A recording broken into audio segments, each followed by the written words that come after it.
Roy Ayres was born September 20th, 1919 to Mr. and Mrs. P.J. Ayres in Weatherford.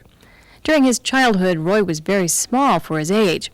That was especially apparent as a senior when he weighed only 115 pounds. Despite his size, he played football and wrestled. He graduated from Weatherford High School in 1937 after serving as president of his senior class.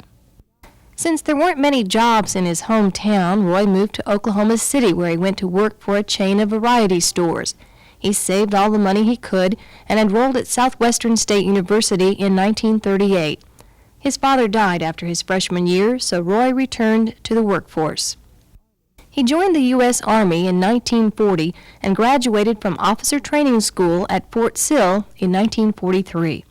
During World War II, he served in Panama and the Southwest Pacific, ending his military service in Japan. In 1943, Roy married Jackie Kreider. After the war, Roy re-enrolled at Southwestern, finishing his baccalaureate degree 2.5 years later. He accepted the post of distributive education instructor at Oklahoma State University, Okmulgee, where he taught for 2 years. Then he was recalled for military service for the Korean War. After the war, he worked for an Elk City department store for a short time before he was hired to teach in Tulsa public schools.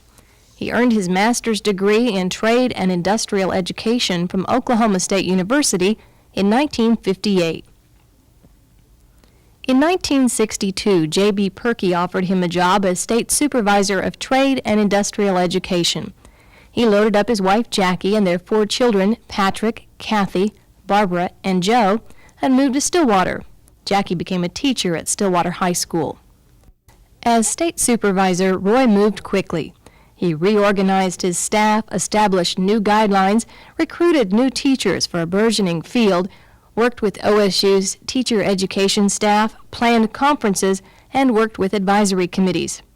Roy believed strongly in vocational student organizations and the leadership values they taught students, and he worked diligently at developing the Vocational Industrial Clubs of America. In 1969, his wife Jackie became ill.